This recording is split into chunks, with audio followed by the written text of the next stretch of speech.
Man, what's up, YouTube? Hey, welcome to another relationship. We're gonna call this. I think my wife she used to call it something about Talk Back Tuesday or something like that. So, that's what this is gonna be. My wife she'll be joining us in 1 second. As y'all come into the room, let me know where you're tuning in from. And like I said, my wife she'll be joining me in 1 second. My name is Ayize Ma'at. For those who don't know, I'm glad y'all are tuning in. What's up, Fine 29? What's up, Ronisha? Again, I'm glad this is going to be a good topic today, y'all, because a lot of people struggle in this particular area in their relationship. When it comes to making room for their spouse, and so my wife she made a whole bunch of room for me today because I hadn't been feeling well today, but she worked it out. My stomach was hurting. She worked it out, and I'm in the house, and like I said, she'll be joining me in 1 second. So as you come in, let me know where you're tuning in from. Let me know, rep your area, rep your neighborhood, rep your city, rep who you be. Again, my name is Ayize. I am a licensed therapist, but this right here, it ain't therapy. My wife, she's a licensed therapist too, but again, this right here, it ain't therapy. Today's topic, I see we got on YouTube from Suffolk, Virginia. What's up? I lived there for a period of time too. I'm not in Suffolk, but in Williamsburg. But again, this ain't therapy. This right here is information, enlightenment, inspiration, some education, and if you do get some therapeutic value from it, apply it to your relationship. And so, again, thank you for tuning in.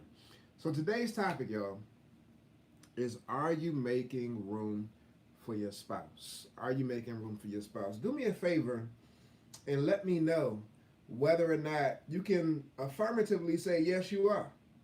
Let me know whether or not you can say yes, you are making room for your spouse. I want to know. I'm curious.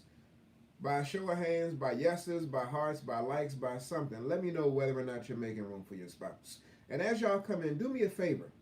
Do me a favor and share this video, tag somebody, invite some people to see it. What you can do is copy the link, post it on your page, do something like that because we want to get the energy flowing in here tonight. Let me know whether or not you're making room for your spouse. Okay, I see some yeses coming through on Facebook. I see some yeses coming through on YouTube as well.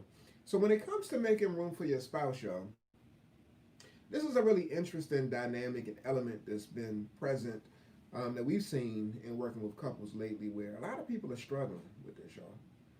A lot of people are struggling with making room for their spouse. A lot of people are struggling with the idea of, allowing somebody to just be, because they want to bogart and they want to occupy all of the space. So they're struggling with that concept, struggling with that idea, and as a result, you're experiencing and seeing a lot of friction. We see it with the couples that we work with on a regular basis. A lot of bumping heads, a lot of tension, a lot of conflict, and a lot of negative energy that's present. And so, if you're in your relationship and that's something that you're experiencing, then that could be a possibility that's present. The fact that you ain't making room for your spouse. And if you're not making room for your spouse, it doesn't mean you can't change it. It don't mean you can't shift and adjust it. But what it does mean is that you got to do something different. And so even in my wife being late right now, you see her running back and forth behind me into the bathroom, I'm making room for my spouse. I'm calling her out, but I'm making room for her as well. Because we were supposed to start this thing at 6 o'clock, and here I am on here rapping to y'all, which is all good. It's all good. Not no fake making room. No, I'm making room. But That's you just fake. need to bring That's your fake butt me over out. here and participate in this process.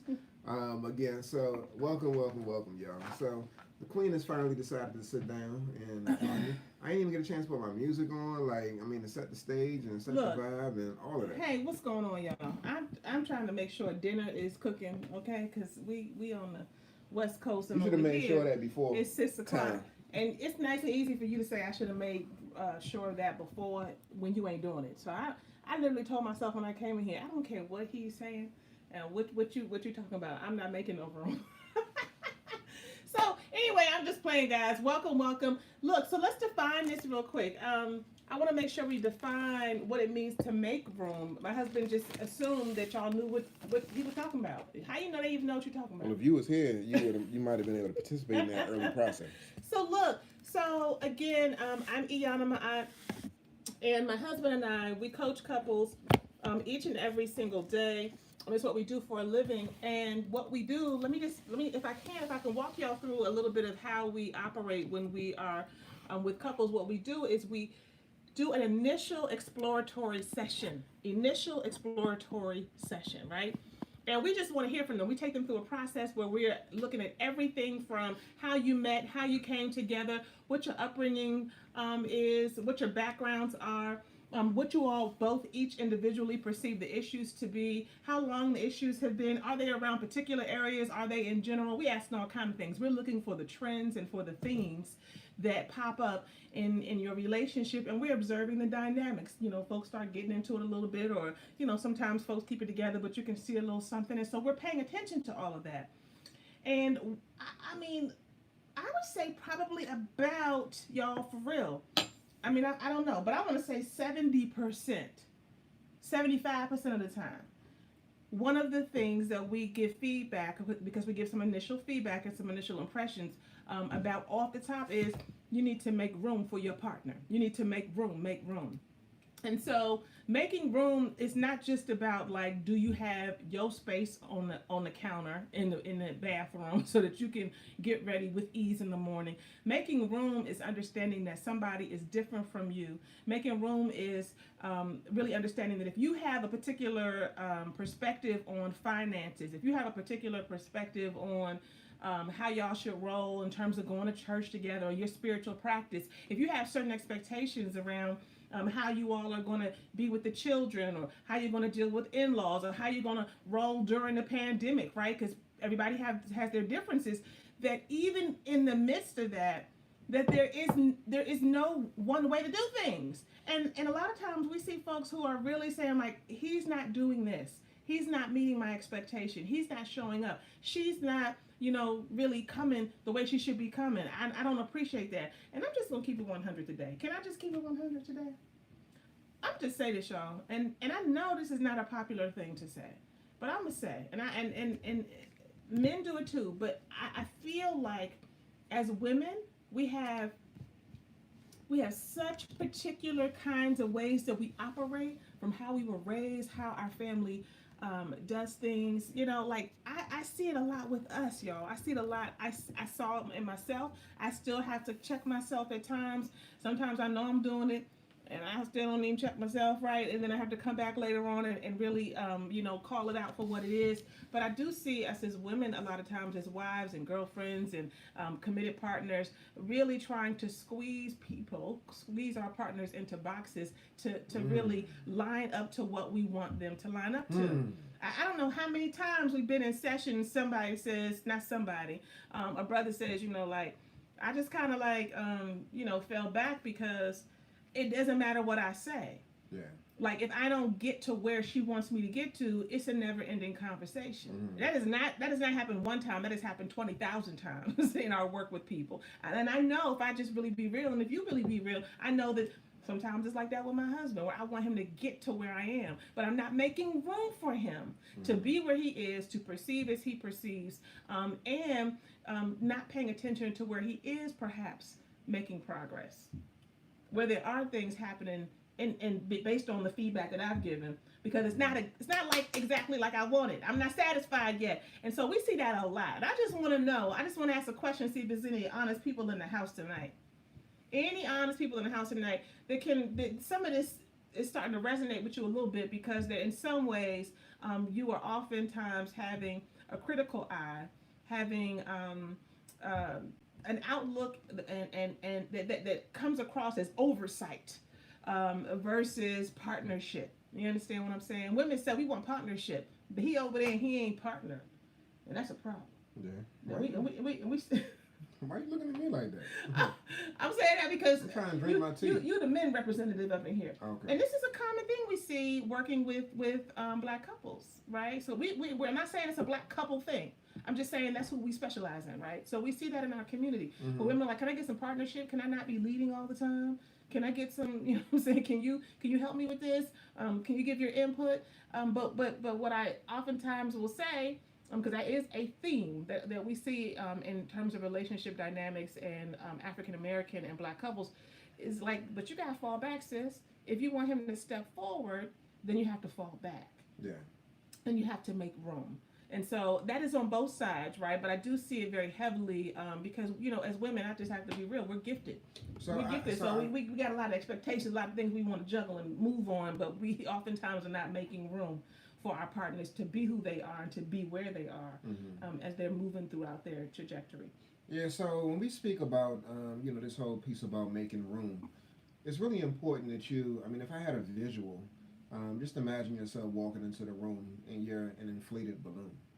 And so there's no space. Like the balloon continues to inflate, to inflate, to inflate. And your husband is like pushed up against the wall. He's squeezed into a corner and he's suffocating. And he's suffocating because, again, there's no space, there's no room to breathe, no room to move. And some of your inflatedness or your inflation is really based off of the fact that. I want to do that. Sorry, go ahead.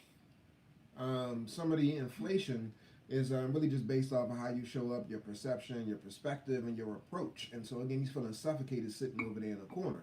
Now, one's response might be like, yo, why he sitting in the corner? He ain't got to be sitting in the corner. Why don't he just pop the bubble? Why don't he pop the balloon? And so some of that does end up happening, but it happens in a way in which, he starts to get confrontational. He may start to get aggressive. He may start to engage you in a way that looks like he's essentially basically sitting down, shutting you out. He's stonewalling you in a relationship. And so that's his form of passive aggressive behavior. And then the balloon gets popped. And then you're asking the question, why? Why am I in this space? What's the deal with the fact that he ain't doing nothing? He ain't saying nothing. He ain't really willing to experience me. He's not trying to engage the family. But it's because when you walked in the room, that balloon, it just kept on being inflated. And again, he was being smothered. And so what I would say is that there's an orientation that many people operate from, and that's the orientation or the paradigm that the squeaky wheel gets the oil. And that's real. I mean, we tell our children that. Speak up. The squeaky wheel gets the oil. Speak up. Closed mouths don't get fed. Speak up. And so yes, we do advocate. Why you saying like our kids gotta be like, can I get some food or some I'm some love or some attention? Won't be like that. Like speak up if you need something. Otherwise, you're on your own. I'm not even saying that about our children, but I'm just saying in general. There's a mental paradigm that closed mouths don't get fed. And so when it comes to you being in a relationship, you might be operating from that space, and I get it, and I understand that. In many instances, I've told sisters to close your legs and open your mouth. I mean, I've said that. And I've said that simply because sometimes women are using sex to be provocative and to be manipulative in their relationships and to converse with their partner. When the reality is that they need to open their mouths instead of opening their legs. And opening their mouths to speak, to express what's going on. But sometimes when you're speaking, you're occupying so much space, so much energy, so much time that your man, he just feels exhausted. He feels overwhelmed. And so I myself, let me speak from personal experience. What you about to say? I've walked out of rooms, for the fellas out there, I've walked out of rooms. Hey, Ladidra. I've gotten quiet. I've said I'm not talking. I've gotten in the bed. I've locked doors. I've done all of that. And some of that's based off of my wife, just like the incessant perception that she's bumping her gums. Like this all the damn time. It's really not funny. So it feels that way. It feels that way. And so again, if she's like this all the damn time, I'm like, yo, I don't want to hear it. I don't want to hear it. I don't want to experience it. And so you may find yourself in a space with your man right now where he may be responding in a way that I have responded in the past. And so what I had to do was recognize that my response wasn't a responsible or respectful response. And so I had to take ownership of the way that I showed up and realize that I need to make room for my wife. Yeah, she talk too damn much sometimes. She do. No, she real do. talk. I'm gonna talk a lot most of the time. Yeah, most of the time. Yeah. And but I gotta make room for it. I take pride in it. And she does, y'all. Just like yesterday. Last night she was telling me something about. Oh, check this out, y'all. Where are we going? You're getting off track. No, this is all about making room. So yesterday I sent the email out, right? If you're just joining us, we're talking about whether or not you're making room for your partner to be who they are, to be where they are, to be how they are. Remembering we're all on our individual journey and paths, and that we got to make room for each other. And oftentimes we don't do that. If you haven't shared, please go ahead and share this video. Please I'm just waiting for how you about to come for me. To the group. How you about to come for me? No, I mean. Go. So let me tell you how I make room. So yesterday I sent the email, right? I sent the email out, and my wife, I consider her to be an email nitpicker. Anybody out there email nitpickers? Oh, geez. Like you task, like we're business partners. You consider me an email nitpicker? Let me finish my story. So we're business partners. So we got different assignments, different roles, different tasks, and that type of thing. And so hey Tanisha, the time is getting near, right, sis? I've been in the bed all day. My Hey, stomach been hurting, so Tanisha. I'm not sure. I'm hoping that we ain't missed it. I don't think that you would be on the thing. No, she ain't had the baby yet. Okay. Go ahead. So yeah. So yesterday I sent the email out. My wife, she like, you spelled this word wrong. Make sure the tense is correct. I didn't say nothing about you spelling. Make sure the tense is correct. Make sure this. Now, I mean, I know how to write. I know how to.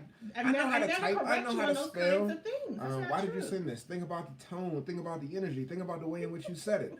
I'm like, I know how to send a goddamn email. Can you back up? And so that's not what I said. So I just looked at her. I'm like, okay, baby. So I'm making room for my spouse just in the fact that I'm cussing her out in my head, but I'm allowing her to speak her piece because she loves and she enjoys doing that.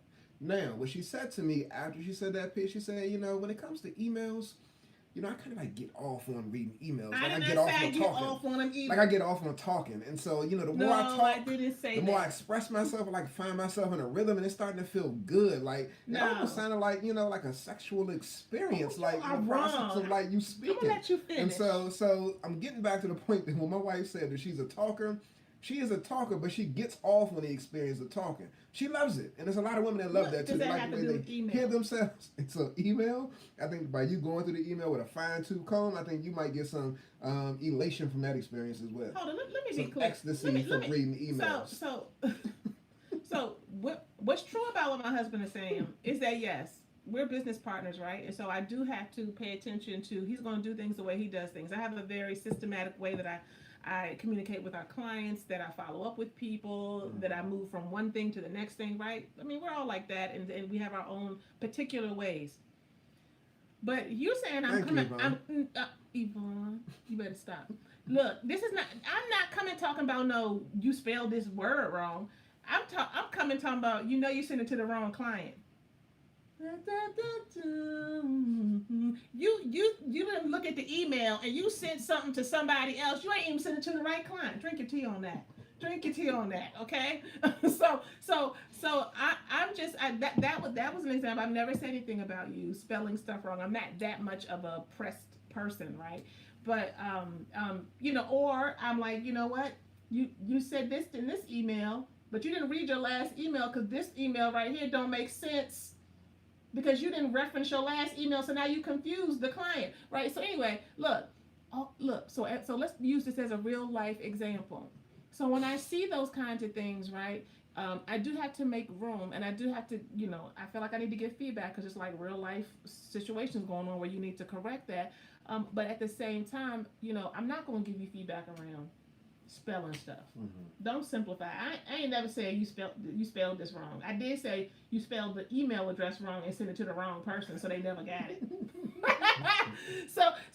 but that's kind of how some of that stuff comes up in our relationship. I'm interested to know from you all, how does it come up in your relationship? Are you able to see it, or do you not know what we're even talking about? Are you like, some of the themes and the things that people bring to us and they're working on are finances. Oftentimes women want men to lead and have some leadership or at least some partnership in the finance area, and they're not doing it. And women oftentimes, are the ones leading, and they're frustrated because I'm taking care of everything. I'm doing everything, right? I got to plan every trip. I got to pay all the bills, right? Not that you're necessarily paying for it financially, but you're organizing that piece.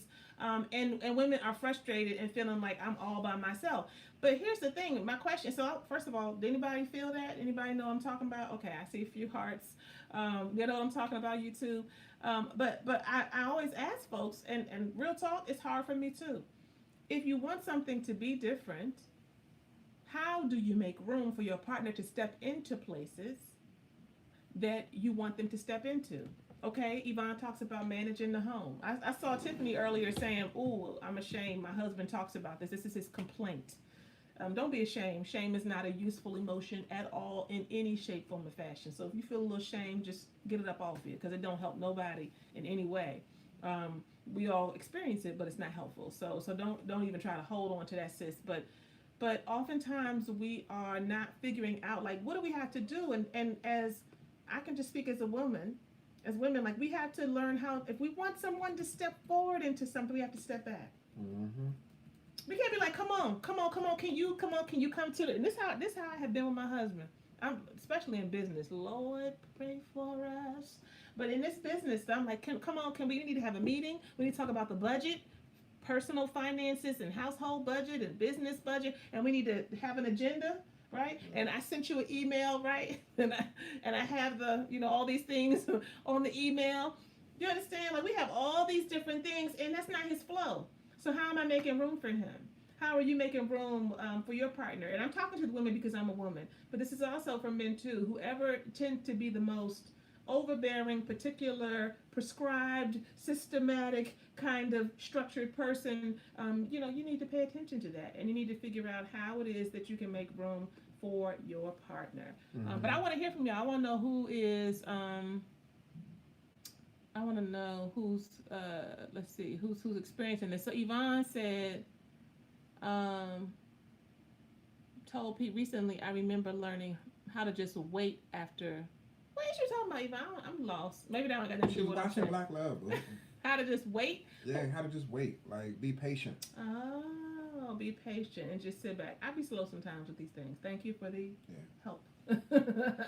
but waiting, right? Waiting and paying attention to how you can fall back. What does it look like? We can say it, but if you don't have evidence of it, my husband said that the last time I think we came on and went live. As evidence by what? Mm-hmm. As evidence by what? What are you doing? How are you falling back? Mm-hmm. What does the fallback look like? Yeah. And that's for everybody. We all need to figure that out, because oftentimes what your partner can feel and what you can feel, and perhaps from your partner, is just you feel criticized. Mm-hmm. You feel not like you're really seen, like you're not accepted, like you're not okay. Yeah. And we don't want that kind of energy to fester in the relationship. So I want to be real. It's not that you're not going to have those kinds of challenges and you're not going to have your particular kinds of differences, but if you're aware of it, right, we can kind of go in and out of like laughing about some stuff and being irritated by some stuff, right? Laughing meaning that I know I might be being a little bit special right now. Be patient with me, because I'm aware that I know that this is an area I need to work on in terms of falling back and making room. What are some examples that you can think of, Ayize, especially from a man's perspective? Why? Because you keep on putting yourself on blast and talking about that, and what you're not doing to make room? No, I'm just saying from your perspective. Like, what are some examples? I mean, I think that one of the biggest ones is, again, I mean, I just spoke about this a second ago in terms of like our impatience with a woman's ability to our impatience with you all's process in terms of how you express yourself. And so so my wife, she's being required to be patient right now. I already did that. For me? On your page, yes. Oh, okay. My bad. So with my wife, I just spoke about the fact that, when it comes to us being connected and stuff like that, like she'll be talking and it could be irritating for me, irritating and frustrating and overwhelming. And so what I've had to do and learn is that me making room for my wife is me learning to respect her process, learning to lean in and listen, learning to give her the time and attention that she's looking for, just learning to be engaged in that process. When I do that, then it actually it makes the process go a lot quicker. So making room is respecting who she is and how she shows up, and also engaging her where she is and what she's interested in. Now let me just lift this up. You should use that right there. This? Yeah. This? No, this. Okay. So, what I realize is that, what people have a tendency not to do is one way that you can create a safe space. Now, when I sent the email out, one thing that I said is that it's important that to create a safe space in your relationship, that means that you're making room. That means you're making room for your spouse. Now, a lot of men don't feel comfortable expressing themselves, speaking their mind, saying what needs to be said, because they don't feel like it's a safe space. They feel like the woman is always in their ear, down their back, just harboring on old issues and just yickety yakking about whatever it may be. And so it just sounds like a constant clamor in his ear. And so he doesn't feel like it's safe, because if I step to the left, you're going to tell me to get to the right. If I step to the right, you're going to tell me to get to the left. And it does not feel comfortable. It doesn't feel safe. I just can't be. I can't be me, and I don't feel the freedom to become. And so if you don't accept me for who I am right now, when I become or do something different, will you accept me then? or will you judge me? So you're judging me now, which is making me feel like, yo, I don't even want to be up in the house. A lot of men talk about the fact that when it comes to them pulling up, coming home from work, they spend time in the driveway because they don't want to walk through the front door. They don't want to see you. Not they don't want to see you. They don't want to hear you. It don't feel safe. It feels like a war zone. There's going to be an ask. Now, it doesn't mean that you can't ask, but is the inquiry one where it's about how he's doing, or is the inquiry one where it's about what he can do for you, and what he can do for the house, and what he can do for the kids, and what he can do for himself? Like, you running my life for me. Mm-hmm. And that becomes problematic. And so the thing that I want to say is that when it comes to creating a safe space in your relationship, I just mentioned inquiry. Inquiry is really important. You can create a safe space when you are genuinely inquiring about who your partner is and what your partner needs. That shows a certain level of investment. Like, you can genuinely create a safe space in your relationship when you are genuinely inquiring about who your partner is, what your partner is interested in, and then how you can meet your partner's needs. Mm-hmm. Mm-hmm. So when I hear that as a man, what that suggests to me is that it ain't about you. You're making it about me. And as a result, I feel comfortable and I feel more inclined to step up and engage you in the way that you would like for me to engage you. Now, I know some sisters push back because when I was teaching the class, they're like, but I do this, I did that, and he still ain't doing X, Y, and Z. Can we pause for a second? I mean, because I think this is something that my husband and I talk a lot about, because we see this theme. Of course, we specialize in African American and Black relationships because that's the folks we work with, and we see this theme though, right? Like, real talk around. I don't know. I want to be careful, right? Talking about our men, but our men and what you about to say? We don't tell me what I'm about to say. You already. You're probably about to say something about provision, but I mean. No, I'm not just talking about. I'm not just talking about that. No, it's not. About women taking the lead.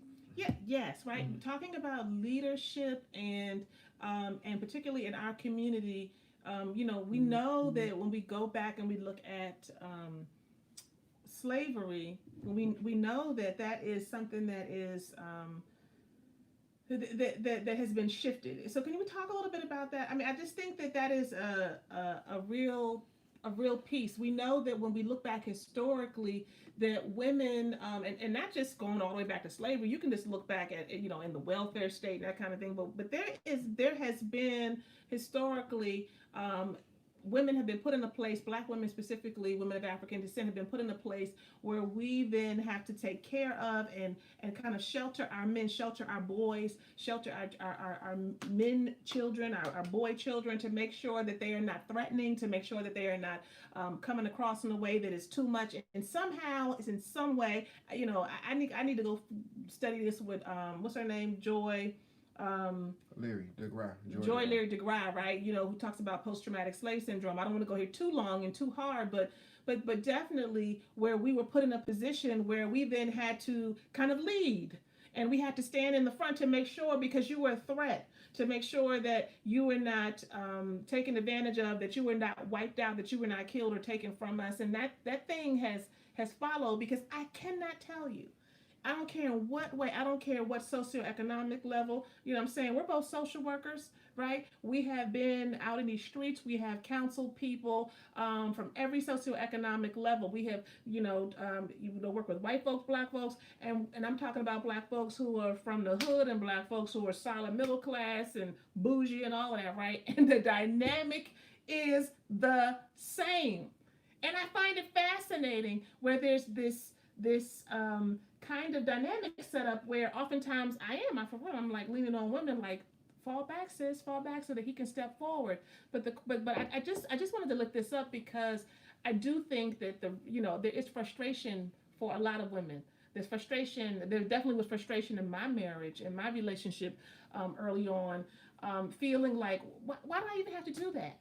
Why do I even have to fall back? What's going on? Why am I having the initiative, the wherewithal, the go get itness? That ain't a real word, but you know what I'm trying to say. And what's going on with you over here? And it may not be in every category of life or every category of the relationship, but in certain ways, there's this dissatisfaction. And so I do think that there's something to that historically. And I just want to put that out there because if you have that context and you know that and you have a sense of that, and you study that a little bit more or just are mindful of it at least, then it will give you some level of compassion to be able to deal and make room for not just you but for your partner to heal. You know, because we all connected. We're connected to stuff we don't remember, and that's real. I just I think it's not. I'm trying rapping. I said deal, heal, real.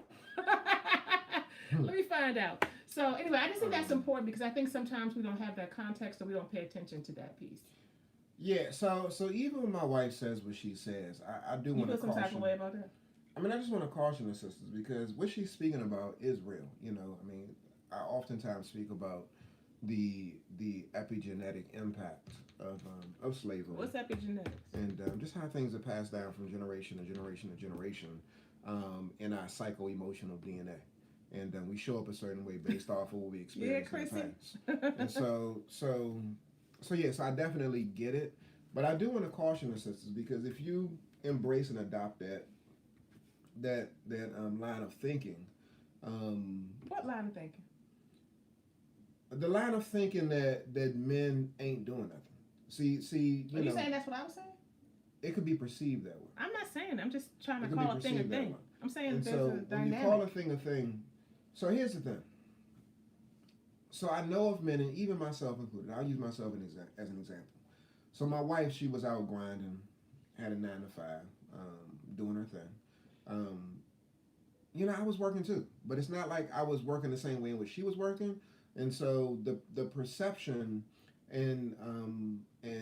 but it wasn't generating as much as needed to be generated to bring about stability in the household, and so that was an issue. It was a big problem in our marriage early on, and I copped to that even though I resisted. I copped to that over time, and as a result, I adjusted and modified my approach and my way of thinking as it pertains to that. But here's the thing. So what men often resist is that you can be doing it your way. This is all about making room too, y'all. You could be doing it your way. And you can think that your way is the right way, but are you respecting his way? And are you making room for his perspective and the way he thinks that things should go?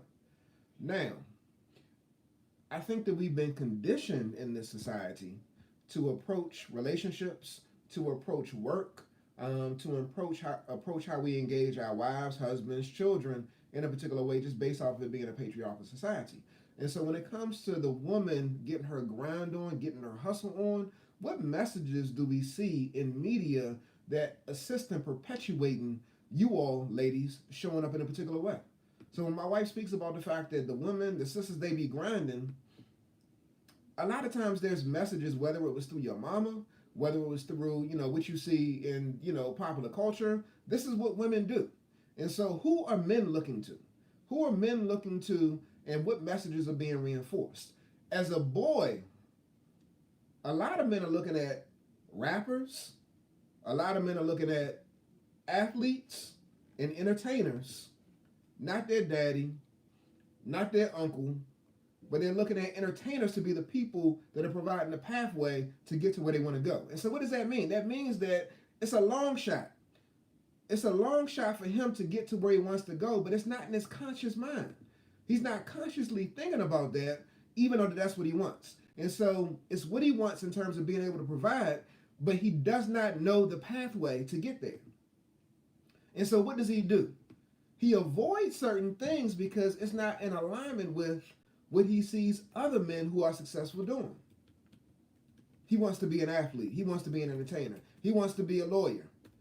So he does not understand what the pathway consists of to get to where he wants to go. Now, what sisters do a hell of a job at doing is that they see what the objective and what the goal is, and they'll get on a path, and they'll figure out the pathway as they're getting towards their goal. So I'll take a step here, I'll take a step over there, I'll take a step back, I'll take a step forward, but they're moving all along. What men want is the direct path. They want the mathematical and logical equation to get to where he wants to go. And so if it's not a direct route to the NBA, if it's not a direct route to entertainment, what do? I'm not going to work at McDonald's. That's not going to get me in the league. That's not going to take care of the things I need to take care of for my family. And so you might say, you ain't going to never make it to the league. It's a long shot for you to do that. But I see other brothers doing it. I'm consuming it. Now you got gaming and stuff like that. So some of your men might be on Xbox or PlayStation all day long. But this comes out in other ways. It's not just about money. It's also it's about leadership, and it's about being able to, I know a lot of women sometimes feel spiritual leadership, right? How do we come together and how do we practice our spirituality together, especially if you have children? About money and budgeting, right? And how like, why am I the one doing all the stuff and you not doing it? Mm-hmm. Why do I know about all the accounts and all the different things and you don't know about that stuff? It happens. It comes about in a lot of ways, so it's not just that way. But I will say that the key, guys, is that you have to make room for who your partner is, and that is, it doesn't matter who you are and who you're looking at. If he's looking at me, I'm looking at him. If he's looking for me to be super organized, he's gonna be looking a long time. He'll be looking a long time because that is not my strength. That is not my strength. It is something that I have worked on and that I have developed systems to stay on top of things over time, but it's not my core strength, right? So he has to make room for me in that. He can keep, saying stuff to me about how can you do this and what make you do this, and you did kind of do that for a while. Or, I didn't know you was this messy, right? That type of stuff, right? Or he can just fall back. So the question for you guys tonight is, what area do you need to fall back in? What area do you need to honor in your partner or your partner to come, right? Like, what can you live with? What is all right and what is offensive and overwhelming when you cannot deal with this? And sometimes we don't distinguish and discern between the things that we can make room for and the things that we just simply cannot, because it is non-negotiable. Every good, solid relationship has two people who know what is non-negotiable. This right here, this is non-negotiable, brother. I'm sorry, it's not going down like that, right? Same thing from the man. This is non-negotiable. But there are some things that should be, you may be irritated and agitated, but you need to stretch and you need to grow.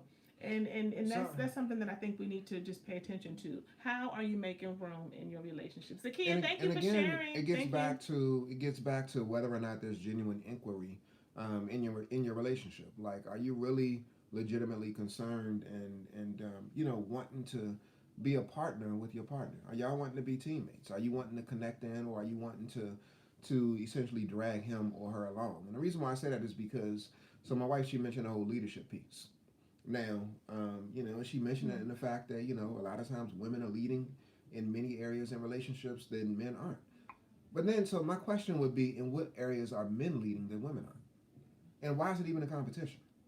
Well, so it's again, I think that we need to be careful and conscious about what our orientation is to the whole process of being in relationship. Like, there can be an expectation that your man leads in a certain way. There could be an expectation that your woman leads in a certain way. But are you all conversant about that? Right. There's so many then the question would be, but then the question would be why? About. Why is that the expectation? But you're not going to get to the bottom of it until you have conversations about it. And so people are making assumptions that you should know that the man is supposed to do this. You should know that the woman is supposed to do this. But y'all are not having conversations about what the expectations and what the direction is for your relationship. And so that's problematic in and of itself. So again, I just want to caution people that when you say your man ain't leading, if you were to ask him, is he leading? In many instances, he would say yes. And then he would give you a list of ways in which he is leading. And then how do you respond to that list? Is he really going to give you a list? He would. Okay. Many men would. But the problem is that many women don't see his leadership in the way in which he's leading as leadership. So right there, inherently, there's a judgment. Give me an example. So let's say he's spending time with the children. Okay. And a woman might want him to lead in terms of paying the bills, but yet he spends more time with the children than she does. I don't know about that, but so that's a possibility. But again, if he's doing that, this is where he's chosen to invest his time and attention and energy, and that's how he's showing up as a leader in his household. Now, what she may say is that, But that's not what I want you to do. But that's what he's chosen to do. Have you all come to agreement about what you all are supposed to be doing for your relationship? This is where communication comes into play, y'all. That's a good one. That's good. Communication. That's the key. And what do you think about Tiffany's comment? Tiffany said it's not a competition. It's a matter of one person being overwhelmed. I cannot tell you how many times I've heard that, and I have felt that myself. Being overwhelmed with so much. Like, what are your thoughts about that? And particularly in terms of like, I don't know. I do think, sisters, that a lot of times we set ourselves up and we participate in the overwhelm, and we are authors of the overwhelm because we have so many like requirements about how things need to be done, and we don't ask for help, and we just make it look good, and our mother did it this way, and you know what I'm saying. So we gonna do it this way, but and so we enable some of that overwhelm. But a lot of times men are not attuned to that. They don't even realize how much goes in to everything that has to happen, and so they're not really taking responsibility. And so look, Brown, I said overwhelmed with responsibility while he falls back and chills. Ooh. So again, that is a common concern. But I want us to go deeper. Said that part. I want us to go deeper. So overwhelmed while he what did she say? While he falls back and chills. So let's go a little bit deeper, y'all. So as you know, we mentioned we're both therapists, but him falling back and chilling doesn't mean that he's not overwhelmed. That could be a defense mechanism in response to his overwhelm. So you all may be overwhelmed in do, and he may be overwhelmed in deny. The hell? So all I'm saying is that we're both dealing with the same thing. You can't say that just because you're going through the process of doing in the midst of the overwhelm that you're the only one that's overwhelmed. That would be unfair. And that would be asinine to think that he doesn't experience overwhelm too. Again, this gets back to you all conversing and making room for each other. Because if he is overwhelmed, and he is in denial, and he is essentially falling back, and he is depressed as a result of the overwhelm. And tapping out a bit. And tapping out as a result of the overwhelm. And you're not tapping out. Y'all are both dealing with overwhelm, but y'all are just dealing with it differently. That's good. So again, a conversation needs to be had about the fact that we're both experiencing this. How can we get through this together? It's not exclusively your responsibility, sisters, to lift the conversation up and put it on the table, but it is your responsibility, sisters, to have the idea, the understanding, the awareness that if his overwhelm is present, it's not just with you, sis. It's with him too. Brothers, it's also your responsibility to get beyond your comfort zone and just fall back into a space of like, yo, I'm tapping out. I'm going to be playing Xbox and chilling and Netflixing and doing all of that on a daily basis. I need to recognize that I got a responsibility and I'm overwhelmed. And this is how I choose to deal with my overwhelm.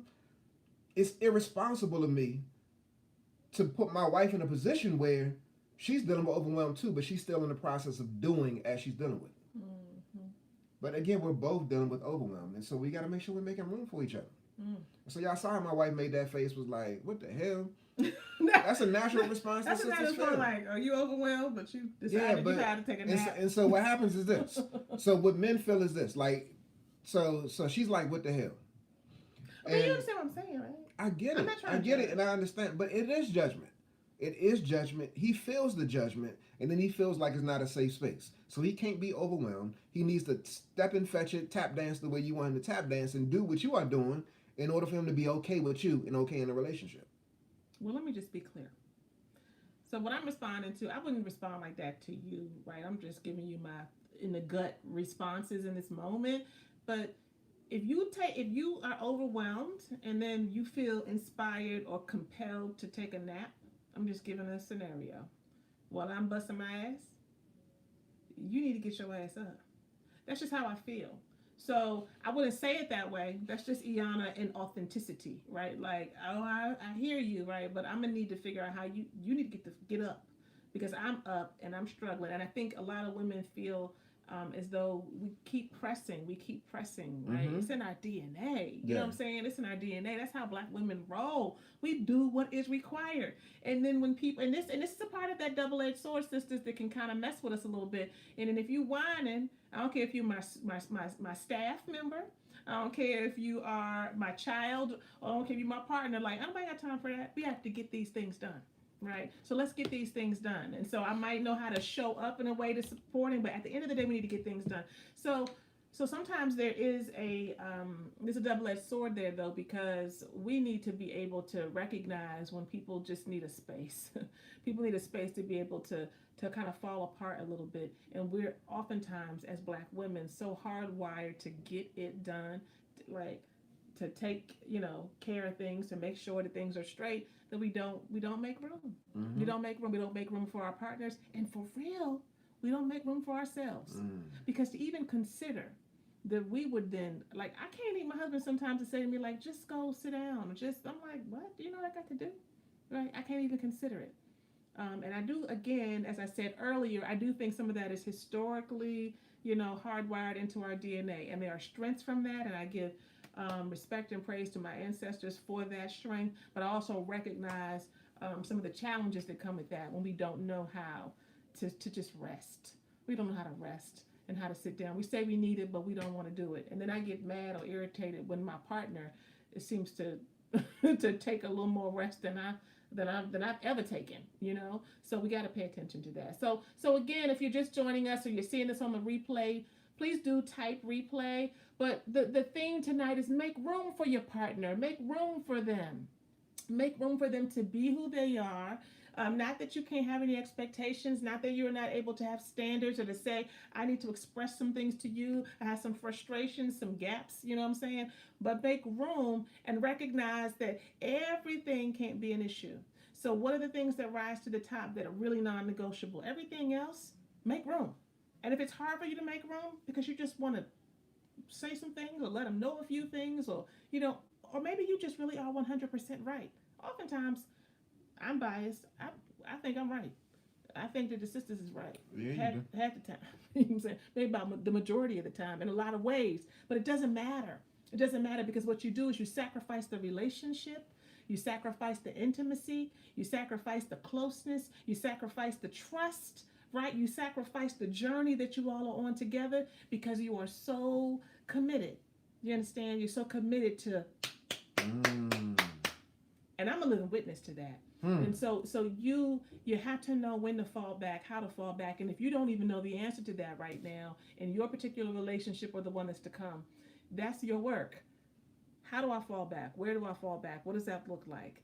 I Ask, like that ask comment. ask your partner. Ask your partner if you're in relationship now, married or in a committed relationship. They'll tell you how you could fall back.